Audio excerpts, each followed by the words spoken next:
मुझे याद है जब मैंने इज्तिमाई इबादत का आगाज़ किया, मेरे साथ एक और ख़ादिम था जो बीमारों के लिए दुआ किया करता था और मैं अंजील की मुनादी करता था। उसका ताल्लुक़ अफ़रीका से था और मेरा, जैसा आप जानते हैं, कि जर्मनी से। और फिर हमने इज्तिमाई इबादत का ऐलान किया उस जगह पर जिसका नाम पुष्पक रिज है, और ये जगह जनूबी अफ़्रीका में नेशनल पार्क के बहुत ही करीब है। और उस शख्स ने जो मेरे साथ था, ट्रेन के ज़रिए से आना था और फिर हम दोनों ने कार में बैठकर पुष्पक रिज जाना था, लेकिन वो शख्स नहीं आया और फिर वो दोबारा कभी नहीं आया। मैं उसकी गाड़ी का इंतज़ार करता रहा और इसी तरह एक के बाद दीगरे गाड़ियाँ गुज़रती रहीं और मैंने खुदावंद से दुआ की कि खुदावंद रिचर्ड कब आएगा। खुदावंद ने मुझसे कहा अब वो नहीं आएगा। मैंने कहा ओ मेरे खुदा, उसने तो बीमारों के लिए दुआ करनी है। खुदावंद ने मुझसे कहा मैं तेरे साथ हूँ। मैंने कहा वाह खुदावंद, ये मेरे लिए काफ़ी है कि तू मेरे साथ है।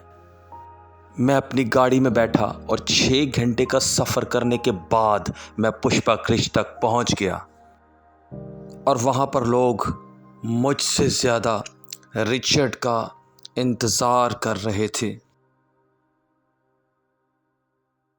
मैंने उनसे कहा मेरे पास एक अच्छी खबर है और एक बुरी खबर।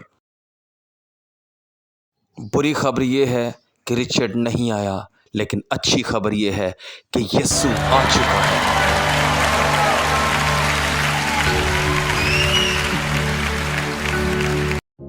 मैंने कहा मैं कलाम सुनाऊंगा और उसके बाद मैं बीमारों के लिए दुआ करूंगा। और मैंने कलाम सुनाया और लोगों को ऑल्टर कॉल दी और खुदावंद ने मुझसे कहा कि अंधे लोगों के लिए दुआ कर। और मैंने कहा कितने अंधे लोग यहाँ लाए गए हैं, और एक लंबी लाइन वहाँ मौजूद हुई। और मैंने कहा एक लाइन में मेरे सामने खड़े हो जाओ, और वो तकरीबन 20 के करीब थे। और मैंने उनसे कहा मैं आ रहा हूँ, अपनी आंखें बंद कर लीजिए, मैं आपकी आंखों पर हाथ रखूँगा, मैं अपनी उंगलियां आपकी अंधी आंखों पर रखूँगा, मैं यीशु के नाम में दुआ करूँगा, पर आप अपनी आंखें बंद रखेंगे, और जब तक मैं ना कहूँ आप अपनी आंखें नहीं खोलेंगे।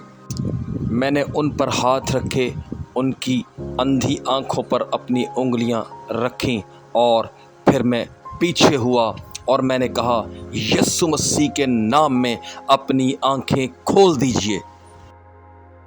और अचानक एक जवान आदमी जिसकी उम्र तकरीबन 20 साल थी, उसने चिल्लाकर कहा मैं देख सकता हूँ। Oh, hallelujah! उसी दिन से मैंने फैसला कर लिया कि अब मैं किसी पर भरोसा नहीं करूंगा, बल्कि सिर्फ और सिर्फ यीशु पर भरोसा करूंगा। हमारा यीशु कभी नाकाम नहीं होता है और वो हमेशा हमारे साथ है, इस बात को कभी ना भूलें। हालात चाहे कैसे भी क्यों ना हों, हम किसी भी मुश्किल में से गुज़र रहे हों, लेकिन हमारा यीशु कभी नाकाम नहीं होता है। आमीन। काश ये बात आपके दिल में उतर जाए। वो हमेशा हमेशा हमेशा हमारे साथ है।